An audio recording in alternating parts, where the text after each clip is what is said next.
قدرنا بینکم الموت وما نحن بمسبوقین۔ دنیا میں بہت ساری ایسی چیزیں ہیں جن کا انسان انکار کرتا ہے،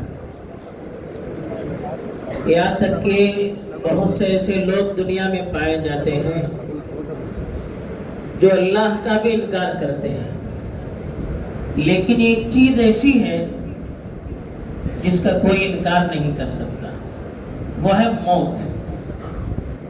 آج تک دنیا میں کوئی طاقت ایسی پیدا نہیں ہوئی ہے جس نے موت کا انکار کیا ہو، اس لیے کہ دنیا میں جب پیدا ہوتا ہے بچہ دنیا میں آتا ہے تو وہ اعلان کرتے ہوئے آتا ہے کہ مجھے جانا ہے۔ کسی بچے کا دنیا میں آنا یہ اس بات کی دلیل ہے کہ اس کو جانا بھی ہے۔ دنیا میں کوئی ہمیشہ رہنے کے لیے آیا نہیں ہے، سب کو جانا ہے، لیکن کب جانا ہے یہ طے ہے، لیکن کسی کو معلوم نہیں ہے۔ بچہ دنیا میں آنے سے پہلے جیسے اس کے مقدر کی روزی لکھ دی جاتی ہے، ویسے اس کی موت کا وقت بھی لکھ دیا جاتا ہے کہ کب مرنا ہے کس کو، یہ لکھ دیا جاتا ہے۔ اللہ تعالیٰ نے قرآن مجید میں صاف فرمایا کہ نحن قدرنا بینکم الموت، ہم نے تمہارے درمیان موت کو طے کر رکھا ہے۔ وما نحن بمسبوقین، ہم نے جو فیصلہ کیا ہے اس پہ کوئی آگے بڑھ نہیں سکتا۔ اذا جاء اجلهم لا يستأخرون ساعة ولا يستقدمون، اجل کہتے ہیں موت کا وقت، طے شدہ وقت۔ جب یہ وقت آ جاتا ہے تو ایک منٹ کے لیے بھی کسی کو پیچھے ہٹنے کا موقع نہیں ملتا، نہ آگے جانے کا موقع ملتا۔ آدمی بیمار پڑے رہتا ہے، موت کی تمنا اور دعائیں کرتا رہتا ہے، لیکن موت کا وقت ابھی آیا نہیں ہوتا ہے تو وہ مرتا نہیں۔ اور آدمی زندگی کا پلان بناتے رہتا ہے، ہنستا کھیلتا رہتا ہے، کھاتا پیتا رہتا ہے، باتیں کرتا رہتا ہے، لیکن موت آ جاتی ہے، روئے گڑگڑائے تو بھی ایک منٹ کے لیے اس کو موقع نہیں ملتا ہے۔ تو اس لیے اس حقیقت کو ہمیں بھولنا نہیں چاہیے، اور یہ بھی یاد رکھنا چاہیے کہ جو جاتا ہے اپنے وقت پر جاتا ہے۔ بیمار ہونا، بوڑھا ہونا، کوئی حادثہ پیش آنا، یہ مرنے کے لیے کوئی شرط نہیں ہے۔ یہ تو اسباب ہے جو شاید اللہ نے ہماری تسلی کے لیے بنائے ہیں، ورنہ مرنے کے لیے نہ بیمار ہونا شرط ہے، نہ بوڑھا ہونا شرط ہے، نہ اور کسی تکلیف میں مبتلا ہونا شرط ہے۔ موت تو آئے گی، اپنے وقت پر آئے گی، اور جس طرح سے موت اللہ نے لکھی ہے اسی طرح پر موت آئے گی۔ ہم اپنے چاہنے سے مر نہیں سکتے، اور اپنے چاہنے سے اپنے آپ کو بچا نہیں سکتے۔ وہ آئے گی اور اپنے وقت پر آئے گی، یہ ہمیں اپنے ذہن میں اور اپنے دل میں محفوظ رکھنا چاہیے۔ دوسری چیز، اللہ نے یہ زندگی اور موت یہ دونوں ہماری امتحان کے لیے بنائے ہیں۔ الذی خلق الموت والحیات لیبلوکم ایکم احسن عملا، اللہ نے موت اور حیات، موت اور زندگی، یہ دونوں اللہ نے پیدا کیا۔ موت بھی اللہ کی مخلوق ہے، اللہ نے اس کو پیدا کیا ہے۔ کیوں پیدا کیا ہے؟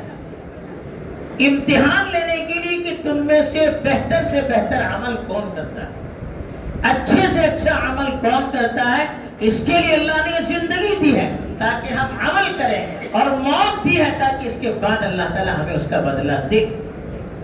تو اس لیے ہمیں اس چھوٹی سی زندگی میں جس کا کوئی اعتبار نہیں، کب جانا ہے، کب مرنا ہے، کیا کرنا ہے، کوئی اعتبار نہیں، اس چھوٹی سی زندگی میں ہمیں اپنے آپ کو بنانے کی فکر کرنی چاہیے، اچھے سے اچھے اعمال میں اپنے آپ کو لگائے رکھنے کی کوشش کرنی چاہیے۔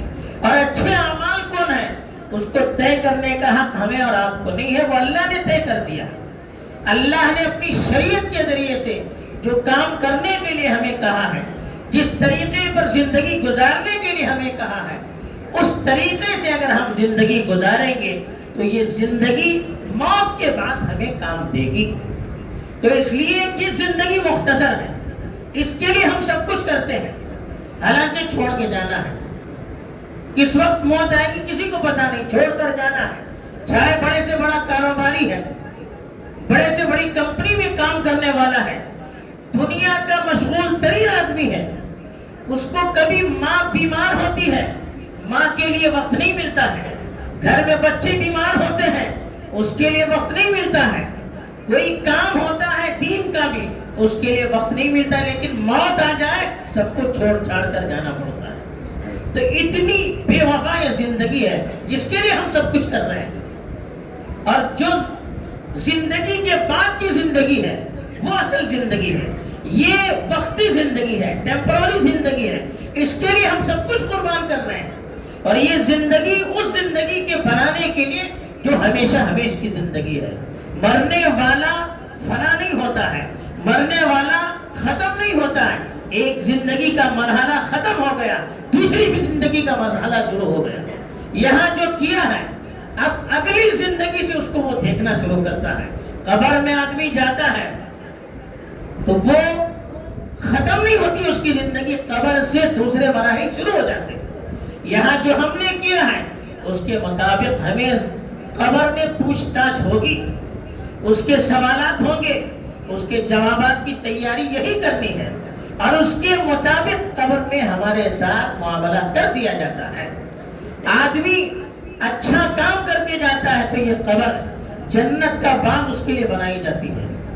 اگر آدمی غلط راہ پر چل کر جاتا ہے تو وہ قبر اس کے لیے جہنم کا ایک گڑھا ثابت ہوتی ہے. تو قبر کی زندگی لاکھوں سال چلے گی, اس کے بعد پھر آخرت کی زندگی شروع ہو جائے گی. محشر کے میدان میں اللہ جمع کریں گے, اس میں اولین آخرین سب جمع ہوں گے. اس میں دنیا میں ہم نے جو کچھ کیا ہے اس کا حساب اللہ کے پاس ہمیں دینا ہوگا.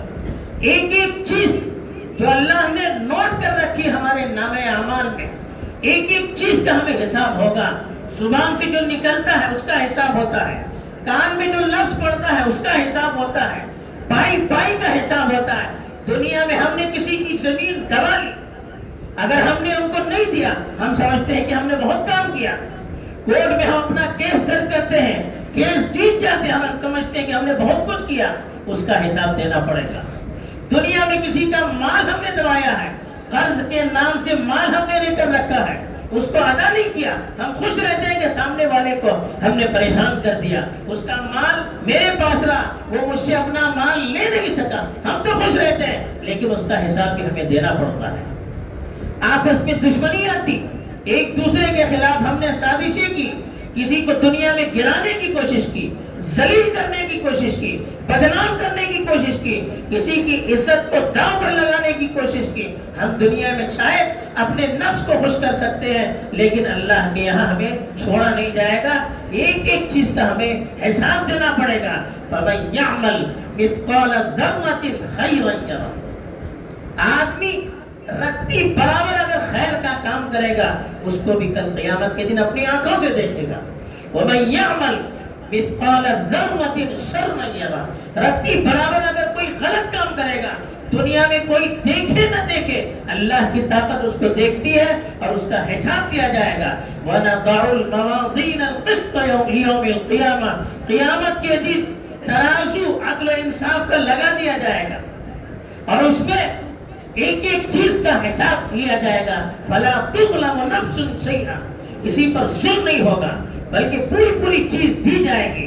جب اس کا نامہ اعمال کھولا جائے گا, آدمی اپنی آنکھوں سے اپنے نامہ اعمال اپنے دفتر کو دیکھے گا تو چیخ اٹھے گا کہ مَا لِهَذَا الْكِتَابِ لَا يُغَادِرُ صَغِيرَةً وَلَا كَبِيرَةً إِلَّا أَحْصَاهَا. وہ چیخ چیخ کر کہے گا یہ کیسا دفتر ہے, یہ کیسا رجسٹر ہے, چھوٹی سے چھوٹی چیز, بڑی سے بڑی چیز, ہر چیز اس کے اندر نوٹ ہے. ہم سمجھتے ہیں کہ ہم دنیا میں جو بھی کریں گے بھول جائیں گے. آپ بھول سکتے ہیں لیکن اوپر والا بھول نہیں سکتا. آپ بھول سکتے ہیں, اللہ کی طرف سے متعین جو فرشتے ہیں جو ہماری رتی رتی کی چیزیں نوٹ کرتے ہیں وہ بھول نہیں سکتے ہیں. ان کے پاس ایک ایک چیز کا حساب ہوتا ہے. اس کا حساب ہمیں دینا ہے اللہ کے پاس، یہ سوچ کر ہمیں زندگی گزارنی ہے۔ اگر یہ سوچ کر ہم اپنی زندگی گزارتے ہیں تب ہم اللہ کے یہاں کامیاب، ورنہ کامیاب نہیں ہو سکتے۔ تیسری چیز، آج کل چند مہینوں میں ہم نے دیکھا کہ کتنے ہمارے نوجوان اچانک چلے گئے، اچانک موت آ گئی۔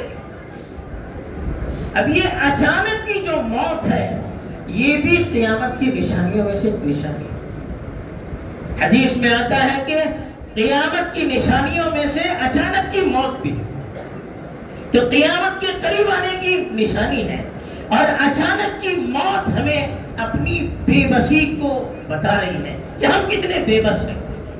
اب ان کی نوجوان کی موت ہو گئی، اللہ کے راستے میں تھے، مغرب کی نماز میں اعلان بھی کیا، کسے پتا تھا کہ عشاء کے بعد اس کی جنازہ پڑھی جائے گی؟ کون سوچ سکتا تھا؟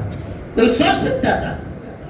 ہمیں تو خوش ہونا چاہیے کہ اللہ کے راستے میں ایک دین کا کام کرتے ہوئے موت بھی بہت اچھی موت انشاءاللہ ہوگی، اور اللہ سے ہم امید کریں گے کہ اچھے جگہ پر اچھے کام کے ساتھ اگر موت ہوگی انشاءاللہ اچھا اس کے ساتھ سلوک کیا جائے گا۔ لیکن یہ بھی سوچنے کی چیز ہے، جوانی میں اچانک کی جو موتیں ہو رہی ہیں اس کے لیے ہم کیا تیاری کر رہے ہیں؟ کل کو میری بھی موت آ سکتی ہے، یہاں سے باہر ہم جا رہے ہیں اور کسی کی موت آ سکتی ہے۔ تو دوسروں کی موت سے ہمیں اپنی موت کا سبق لینا چاہیے۔ اگر ہم نے سبق لے کر اپنی زندگی کی اصلاح کی تو انشاءاللہ یہ موت ہمارے لیے بھی اس کے لیے بھی خیر کا باعث بنے گی۔ اللہ تعالیٰ مرحوم کی بال بال مغفرت فرمائے اور ان کی موت سے ہمیں اپنی آخرت کے لیے سبق لینے کا ذریعہ بنائے۔